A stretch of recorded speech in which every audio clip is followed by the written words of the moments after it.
The great hall of the Galactic Council stretched for what seemed like forever. Its walls made of some dark metal that absorbed light and made everything feel cold and unwelcoming. Captain Elena Vasquez stood at the center of the room with her small crew behind her. Feeling the weight of 1,000 alien eyes pressing down on them from the circular viewing platforms above, she had prepared for this moment her entire career. Trained for it. Dreamed of it. Humanity's first official welcome into the interstellar community. But nothing could have prepared her for the open contempt she now faced. Ambassador Vethkan of the Moradi Dominion rose from his seat, his massive exoskeletal body clicking and shifting as he moved. Standing nearly 3 meters tall, with a hard shell that gleamed like polished obsidian, his species had ruled this sector of the galaxy for 10,000 years.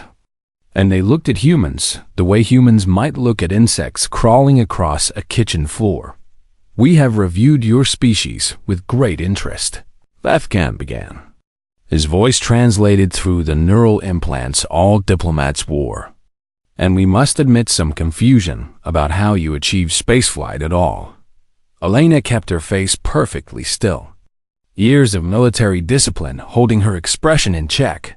"Your skin," the ambassador continued, gesturing with one of his 4 clawed arms, "is soft and tears easily, offering no protection against even the mildest environmental threats." He paused to let the observations sink in, and murmurs of agreement rippled through the assembled alien delegates. "Your teeth are blunt and nearly useless for combat. Your claws are non-existent. You possess no venom or natural toxins.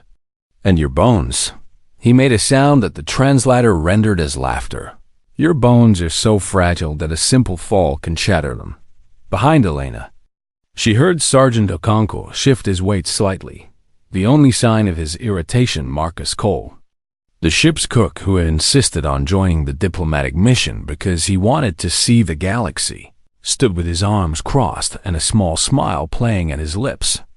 "Furthermore," Vethkan went on, clearly enjoying himself, "your regeneration capabilities are laughably slow, taking weeks or months to heal from injuries that our kind would recover from in days." He looked directly at Elena now, his compound eyes reflecting her image back at her dozens of times. "Your species, Captain Vasquez, is perhaps the most frail to ever achieve spaceflight in the recorded history of our galaxy." The hall fell silent. Waiting for her response, Elena took a slow breath and smiled, not the diplomatic smile she had practiced, but a genuine one that confused Vethkan visibly. "You are absolutely correct, Ambassador," she said calmly. The admission seemed to catch him off guard, and he tilted his massive head in what might have been surprise. "We are soft," Elena continued, "and slow to heal, and we lack the natural weapons that so many of your species possess." She took a step forward, and something in her movement made Vethkan take an involuntary step back despite being twice her size. "But we are here nonetheless." The words hung in the air, simple and quiet, but carrying a weight that silenced the murmuring delegates. "We crawled out of the mud on a planet that tried to kill us every single day," Elena said, her voice still calm and conversational. "We survived ice ages that covered our world in frozen death. We survived predators with claws and fangs and venom. We survived plagues that wiped out half our population. And we survived each other, which, I assure you, was often the greatest challenge of all." She spread her hands in a gesture of openness. "So yes, Ambassador, we are frail by your standards. But we are also still here, standing in your council chamber, asking not for charity, but for the chance to prove ourselves useful." Vethkan studied her for a long moment, and Elena could not read his alien expression. Finally, he made a gesture to one of his aides, who brought forward a holographic display showing a star map. "Very well, Captain," he said, and his tone suggested he had already dismissed everything she had said as empty bravado. "The Council has decided to grant humanity a role in our galactic community. The map zoomed in on a cluster of stars at the very edge of explored space. "You will serve as Protectorate Administrators for Sector 7 Gamma," he announced. A region containing 17 minor worlds, requiring basic maintenance and oversight. Elena heard Lieutenant Chen whisper behind her.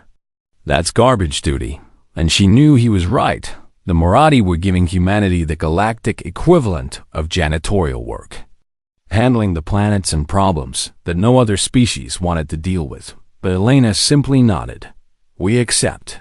She said Vethkan seemed almost disappointed by her easy agreement, as if he had expected her to argue or plead for something better. "The assignment begins immediately," he said dismissively. Already turning away, "You are dismissed," as the human delegation walked out of the great hall. Sergeant Okonkwo fell into step beside Elena. "Captain," he said quietly, "you know what they just did to us." "I know exactly what they did," Elena replied without breaking stride. "And you are just going to accept it?" Elena glanced at him with that same small smile she had shown Vethkan. "Every species in that room has underestimated us," she said.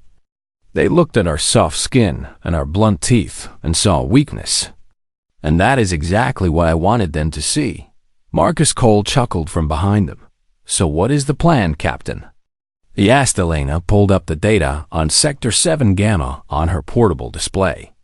Scrolling through the list of worlds they had been assigned, "We do the job," she said simply. "We do it well, and we do it without complaint. And we wait. Wait for what?" Lieutenant Chen asked. Elena stopped at a particular entry in the list, a quarantined planet called Vora Prime, marked with more warning symbols than she had ever seen attached to a single world. "We wait for the opportunity to show them exactly what humans are capable of," she said. "And something tells me we will not have to wait very long." She tucked the display away and led her crew toward the docking bay, where their ship waited. The UES Perseverance was not the largest or the most advanced vessel in the galaxy, but it was theirs, and its name had been chosen for a reason. As they boarded, none of the alien species watching them depart gave the humans a second glance. They were, after all, just the frail little creatures assigned to clean up the galaxy's messes. None of them could have imagined what would happen next. None of them understood that the most dangerous predator in the universe was not the one with the sharpest claws or the deadliest venom. It was the one that simply refused to stop, and humanity had been refusing to stop for 200,000 years. 3 months passed as the crew of the Perseverance settled into their new role as the galaxy's janitors. They cleaned up toxic spills on abandoned mining colonies, repaired broken atmospheric processors on forgotten outposts, and handled the dozens of small emergencies that the more prestigious species could not be bothered to address. It was tedious work, often thankless. But Captain Elena Vasquez noticed something interesting happening among her crew. They were learning. Every world they visited taught them something new about how the galaxy worked, about the weaknesses and blind spots of the alien species who looked down on them, and about the opportunities that existed in the spaces between. Lieutenant Chun had mapped every supply route in their sector and found a dozen shortcuts that the official charts did not show. Sergeant Okonkwo had trained his Marines in combat techniques adapted for low gravity, high gravity, toxic atmospheres, and everything in between. And Marcus Cole had somehow managed to trade his way into owning the best collection of alien spices in the entire sector, which he claimed was essential for crew morale.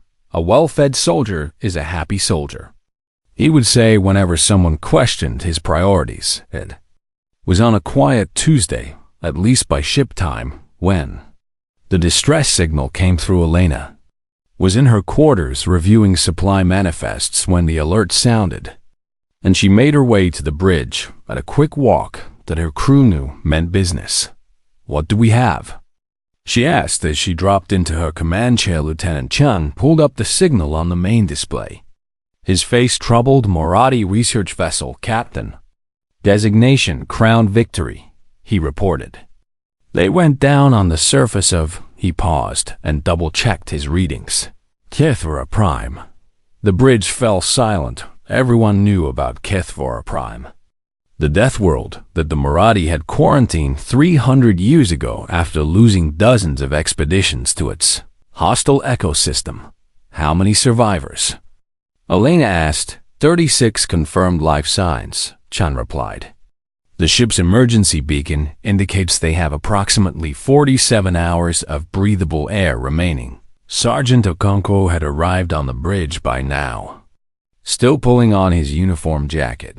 What kind of research vessel needs to go to a quarantined death world? He asked suspiciously. Chun shrugged. The Marathi do not share their scientific interests with lower species like us. Elena studied the data streaming across her display. Atmospheric composition, surface temperature, known fauna, and threat assessments that seemed to go on forever. The Vraxith, she said quietly, reading the entry that made HFY Prime so infamous. The Vraxith was the apex predator of that nightmare world. A six-legged beast, roughly the size of an Earth grizzly bear, but far more deadly. Its hide was tough enough to deflect plasma fire. Its spine-covered tail could inject venom that caused paralysis within seconds. And its intelligence was rated as near-sapient, meaning it could learn, adapt. And remember, the Marathi had sent their best hunters against the Vraxith dozens of times over the centuries. And every single expedition had ended in disaster. Has the Council authorized a rescue mission? Elena asked. Though she already suspected the answer, Chun shook his head. Ambassador Vethkan issued an official statement 1 hour ago, declaring all hands lost and the planet too dangerous to approach. No rescue attempt will be made. Marcus Cole had wandered onto the bridge with a cup of something hot in his hands, and he made a sound of disgust. They are just going to leave their own people to die? The Marathi value efficiency above all else, Okonkwo explained grimly. Risking more lives to save 36 when success is unlikely does not make mathematical sense to them. Elena sat in silence for a long moment, staring at the holographic image of HFY Prime, rotating slowly above the navigation console. It was a beautiful world in its way, covered in dense bioluminescent jungles that glowed in shades of blue and purple, with vast oceans and towering mountain ranges beautiful and absolutely deadly. Captain, Chan said carefully, our assignment does not include HFY Prime. The quarantine means we have no legal authority to approach the planet. I am aware of that, Lieutenant, and if we go there and something happens to us, the Council will not send help. I am aware of that too. She turned to look at her bridge crew Chun at navigation, Okonkwo standing by the tactical station, and Marcus Cole leaning against the doorframe with his drink. 36 people are going to die in less than 2 days because no one in this galaxy thinks they are worth saving, she said. I am not asking any of you to agree with what I am about to suggest, and I am not ordering anyone to participate. She stood up and faced them directly. But I am going to HFY Prime, and I am going to bring those people home. And if anyone wants to join me, I would appreciate the company. The silence lasted exactly 3 seconds. Well, Marcus said, draining his cup, I have always wanted to see what a death world looks like up close. Okonkwo cracked his knuckles with a sound like small explosions. My Marines have been getting soft with all this maintenance work anyway. A real mission will do them good. Chun simply began entering the coordinates into the navigation computer without being asked. Elena felt something warm spread through her chest pride. Maybe, or gratitude, or simply the knowledge that she served with people who understood what it meant to be human. Set course for HFY Prime, she ordered. Maximum speed. The Perseverance turned away from its assigned patrol route and accelerated toward the quarantined world, its engines burning bright against the darkness of space, somewhere on that deadly planet. 36 Marathi survivors huddled in their broken ship, convinced that no help would ever. Company had no way of knowing that the frail little species their people had mocked and dismissed was racing toward them at impossible speed. They had no way of knowing that humans did not calculate the value of lives the way the Marathi did, and they certainly had no way of knowing that the apex predator of Kethvara Prime was about to meet a species that had spent its entire evolutionary history turning predators into preying. The galley of the Perseverance. Marcus Cole was already planning his menu. "Hey, Sergeant," he called out as Okonkwo passed by. "You ever had grilled alien before?" Okonkwo raised an eyebrow. "Cannot say that I have." Marcus grinned and began pulling out his knives. "Well, I have a feeling that is about to change." The Perseverance broke through the cloud layer of Kethvara Prime, just as the planet's twin suns began to set, casting the jungle below in shades of deep purple and electric blue. Elena had seen beautiful worlds before, but nothing quite like this. Every plant seemed to glow with its own inner light, creating a landscape that looked more like a dream than reality, a dream that wanted to kill everything that entered it. "Landing zone confirmed," Lieutenant Chen announced from his station, clearing approximately 2 kilometers from the crash site. "It is the closest safe approach I could find." Safe is a relative term on this planet, Sergeant Okonkwo muttered. Checking his rifle for the 4th time, the ship touched down with a gentle thump, and Elena took a moment to study the environmental readings one more time. The air was breathable, but thick with humidity and strange organic compounds. The gravity was slightly higher than Earth standard, and the temperature sat at a constant warm that would have them all sweating within minutes. "All right, listen up," she said, turning to face the assembled team. "We have approximately 31 hours before those survivors run out of air, which sounds like plenty of time until you consider what lives in that jungle." She pulled up a holographic image of the Vraxith, and even as a projection, the creature looked terrifying. 6 powerful legs built for speed and climbing, a body covered in scales that could stop plasma bolts, a tail bristling with venomous spines, and a head dominated by jaws that could bite through steel. The Marathi lost entire hunting parties to these things. Elena continued. Their armor did not help, their weapons did not help, and their numbers did not help. Private Rodriguez, one of Okonkwo's youngest Marines, raised his hand nervously. "Then how are we supposed to fight them, Captain?" Elena smiled, and there was something ancient in that smile, something that had been passed down through countless generations of human hunters. "We are not going to fight them, Private. At least not the way the Marathi did." She switched the hologram to show a diagram of the Vraxith's biology. "See these heat vents along its sides?" She pointed to a series of gill-like structures. The Vraxith is an ambush predator. It relies on short bursts of incredible speed to catch its prey. But that speed comes at a cost.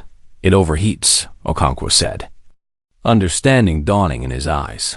"Exactly. The Vraxith can sprint faster than anything on this planet, but it can only do it for short distances before it needs to rest and cool down." Elena looked at her team with fierce pride. "Do you know what humans are, evolutionarily speaking?" The Marines exchanged confused glances. "We are persistence hunters," Elena explained. "Our ancestors did not chase down prey by being faster or stronger. They did it by being more stubborn.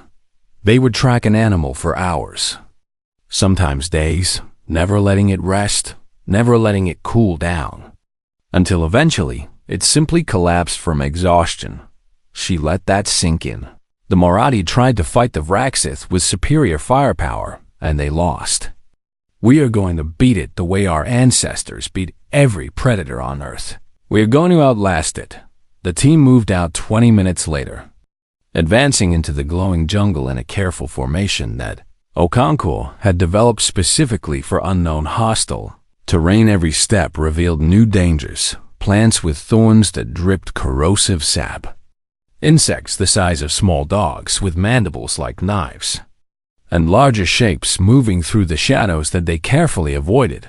But they were not afraid fear was useful in small doses.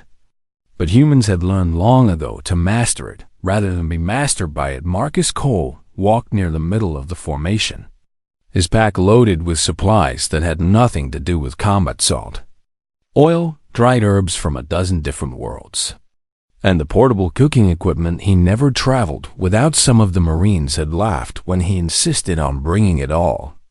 But Elena had approved the extra weight without question. She understood that Marcus was not just a cook.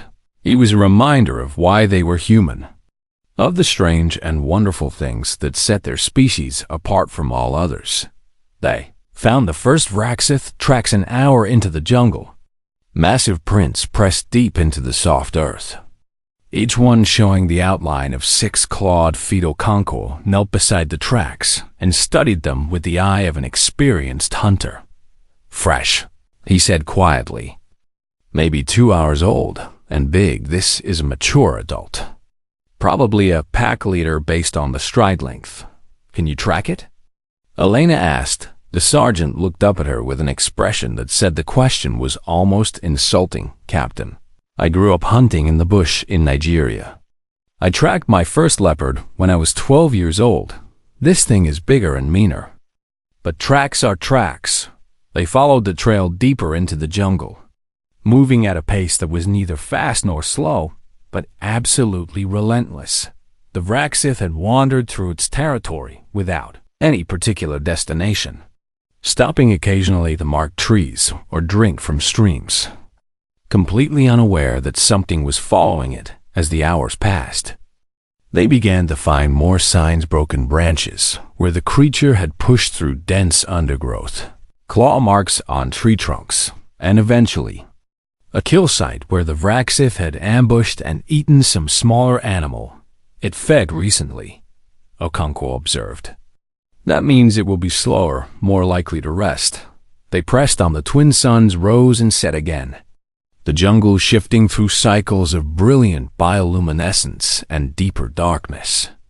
And still the humans followed. They ate their rations while walking, slept in shifts of 2 hours while the others kept moving, and never once lost the trail. By the end of the second-day cycle, they found their first glimpse of the creature itself, a massive shape resting in a clearing ahead, its scales rising and falling with each breath. It was even bigger than the hologram had suggested, a mountain of muscle and armor and death, and it turned its head toward them as they approached. For a long moment, predator and prey regarded each other across the glowing jungle. Then the Vraxith rose, roared a challenge that shook the trees, and charged. "Do not run," Elena commanded calmly. "Walk backward, maintain formation, let it come." The Marines obeyed, their training overriding every instinct that screamed at them to flee. The Vraxith covered half the distance between them in seconds, its speed almost too fast to follow, and then it stopped. Confused, its prey was not running. It did not know how to respond to prey that did not run. The creature stood there, heat venting from its sides, and watched as the humans simply backed away into the jungle without panic or fear.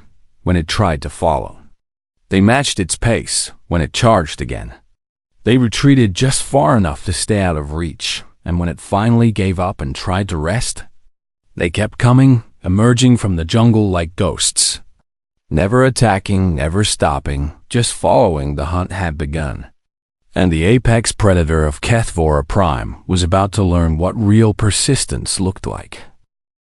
The Vraxith was dying, and it knew it. For 18 hours the humans had followed it through the jungle, never attacking, never retreating, just walking with that terrible steady pace that the creature could not understand. It had tried everything: ambushes, charges, even circling back to attack from behind. But the humans always seemed to know where it was, always stayed just out of reach, always kept coming. Now it lay beside a river, its heat vents fully open and struggling to cool its massive body, its muscles trembling with exhaustion. Sergeant Okonkwo approached slowly, His rifle raised but not aimed. "It is finished," he said quietly. The Vraxith tried to rise, but its legs would not support it anymore, and it collapsed back to the ground with a sound that was almost pitiful. Lena stepped forward and looked at the creature that had terrorized this planet for millions of years. The apex predator that had killed dozens of Moratti hunters. The nightmare that everyone in the galaxy feared looked tired. "Clean shot," she ordered. "No wasted suffering." Okonkwo nodded and took aim at the small gap in the creature's armor where its skull met its spine, the one weakness that the persistence hunt had forced it to reveal as it grew too exhausted to protect itself properly. The shot was quick and merciful, and the greatest predator of Kethvora Prime died without ever understanding what had hunted it for a long moment. No one spoke. Then Private Rodriguez let out a breath he seemed to have been holding for hours. "We actually did it," he said in disbelief. "Was there ever any doubt?" Marcus Cole asked cheerfully, already walking toward the massive corpse with an appraising eye. Elena allowed herself a small smile before checking her chrono. "We have 12 hours before those survivors run out of air. Let us move."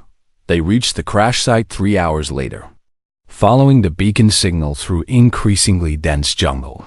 The Moratti research vessel Crown Victory lay broken across a hillside, its hull torn open by the impact and surrounded by the bodies of Vraxith that the crew had apparently managed to kill before running out of ammunition. Elena counted 7 dead. Creatures around the ship. No one of the pack leader had been alone. The Moratti had taken most of its family before their defenses failed. The airlock was jammed, but Okonkwo and his Marines managed to pry it open with tools they had brought for exactly this purpose. Inside, 36 Moratti survivors huddled in the cargo bay, their emergency air supply down to its last few percentage points.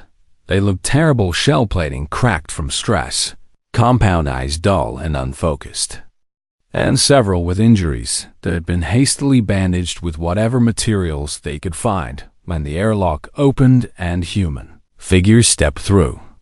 Several of the Moratti screamed. "It is all right," Elena said, holding up her empty hands. "We are here to help." A younger Moratti pushed forward through the group, and Elena recognized the family markings on his shell. This was a relative of Ambassador Vethkon. "Probably a nephew or cousin." "That is impossible," he said, his translator rendering his voice as shaky and confused. "The council declared us lost. No rescue was authorized." "We are not from the council," Elena replied simply. "We are from the U.E.'s Perseverance, and we are taking you home." The evacuation took another 4 hours. Some of the Moratti were too injured to walk and had to be carried, which the human Marines did without complaint despite the aliens' considerable weight. Others were in shock and had to be guided gently through the jungle, past dangers that the humans had learned to navigate during their hunt. When they finally reached the clearing where the Perseverance waited, the twin suns were setting again, painting the sky in colors that would have been beautiful if anyone had the energy to appreciate them. "Get them aboard and into the medical bay," Elena ordered. "Lieutenant Chun, prepare for departure as soon as everyone is secured." As the survivors were helped up the boarding ramp, Elena noticed that Marcus Cole had fallen behind. She found him back at the edge of the clearing, kneeling beside a large shape that he had apparently been dragging through the jungle for the past several hours. "Marcus." "What?" "I was not leaving it behind," he said firmly, gesturing at the carcass of the Vraxith pack leader. "Do you have any idea how hard it is to find fresh apex predator meat? Despite everything, the exhaustion, the stress, the 12 hours of fear that those survivors might die before they reached them." Elena laughed. "You dragged that thing 3 kilometers through hostile jungle." "Only the good parts," Marcus admitted, pulling out his knives and beginning to work with practiced efficiency. "I had to leave most of it behind, but I got enough for a proper meal." 2 hours later, With the Perseverance safely in orbit above Kethvora Prime, a fire crackled in the ship's recreation area. Marcus had set up his portable grill technically against about 15 safety regulations. But Elena had decided not to notice, and the smell of cooking meat filled the air.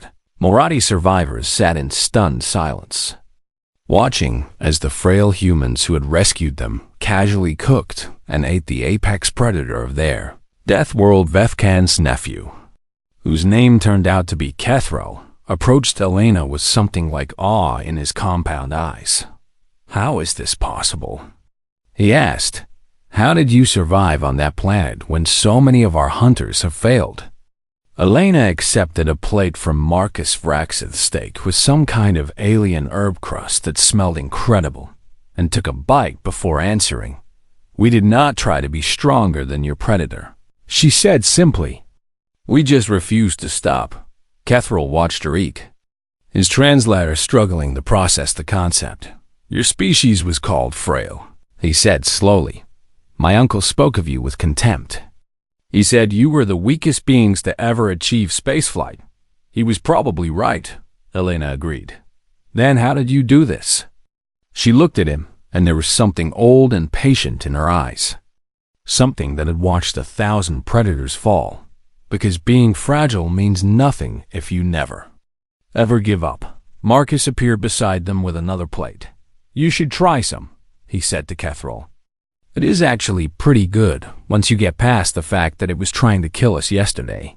The Moratti stared at the offered food for a long moment. Then, slowly, he reached out and took a piece his first bite of the creature his people had feared. For 3 centuries was tentative. His second bite was not. "It could use more salt," he admitted. Marcus grinned and clapped him on the shoulder hard enough to make his shell ring. "That is exactly what I said." The footage spread through the galactic network like wildfire. Someone aboard the Perseverance, Elena suspected Marcus, though he would never admit it, had been recording from the moment they landed on Kethvora Prime. And now the entire galaxy was watching. They watched the humans walk calmly into a jungle that had killed thousands. They watched them track the most feared predator known. Space with nothing but patience and ancient hunting techniques. They watched them outlast a creature that was faster, stronger, and more heavily armored, simply by refusing to stop moving, and they watched them cook and eat it afterward like it was nothing special. Video had been viewed over 8 billion times within the first day, and the comment sections were filled with reactions ranging from disbelief to terror to something that might have been. Respect. Ambassador Vethkan requested an emergency meeting with Captain Vasquez 3 days after their return from Kethvora Prime. Elena arrived at the Galactic Council chamber in the same uniform she had worn to their first meeting. Her posture relaxed and her expression calm, but this time, the atmosphere in the Great Hall was very different.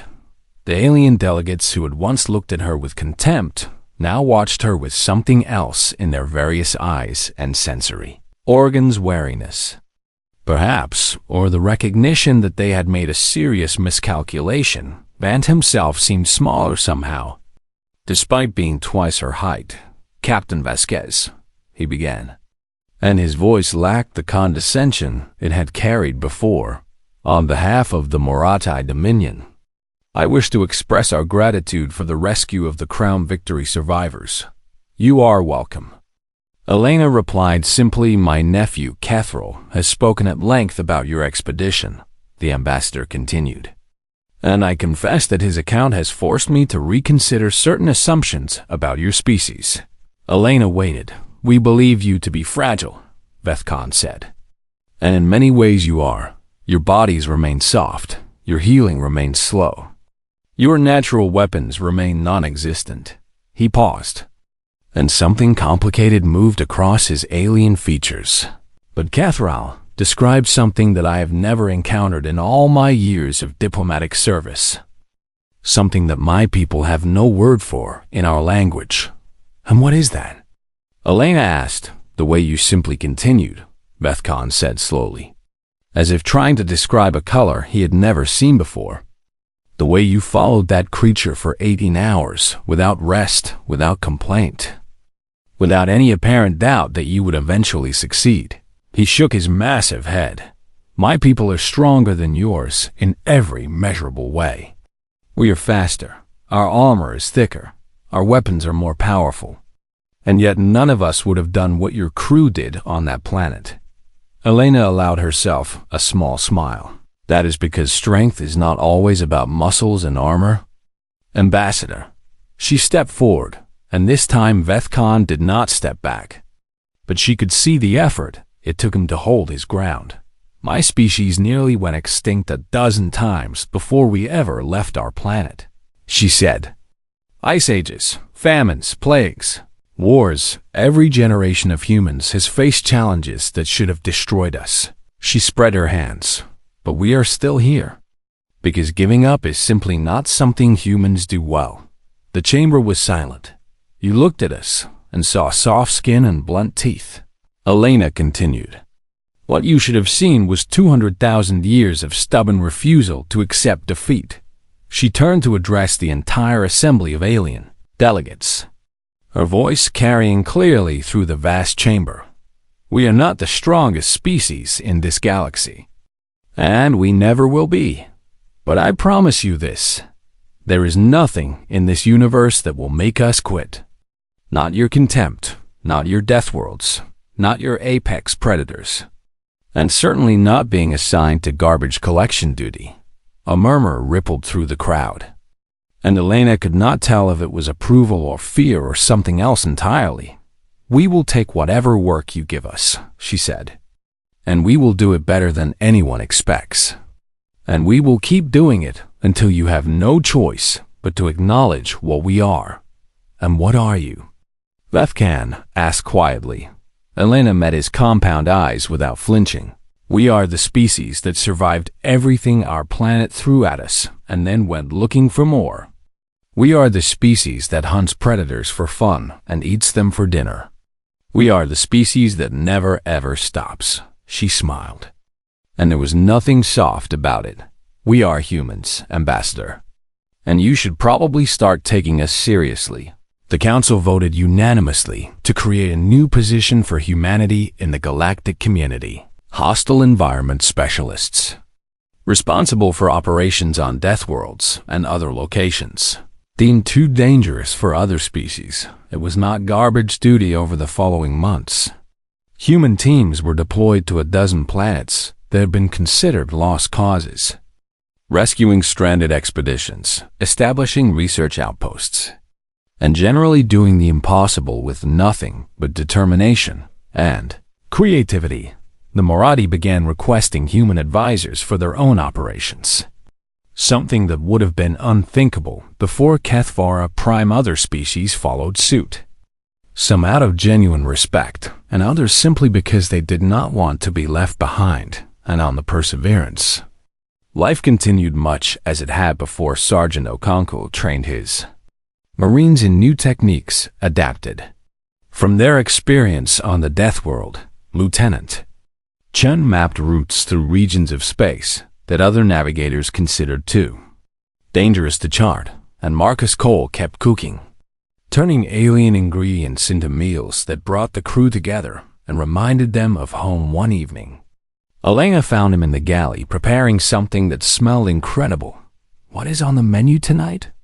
She asked. Marcus grinned and gestured at the various pots and pans spread across his workspace. Remember that swamp world we visited last week? The one with the giant reptiles that spat acid? Elena nodded slowly. Please tell me you did not.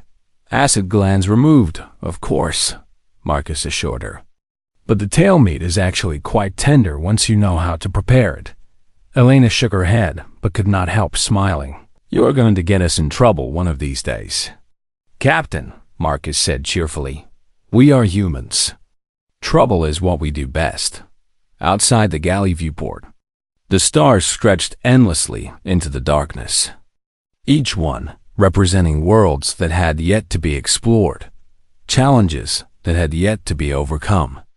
and predators that had yet to be grilled. The galaxy had called humanity frail. And in some ways, it had been right. But fragility meant nothing to a species that had turned weakness into strength 1,000 times before somewhere out there. On planets that no one else dared to visit, creatures were waiting that thought they were at the top of the food chain. They were wrong, and sooner or later, Marcus Cole was going to find out how they tasted.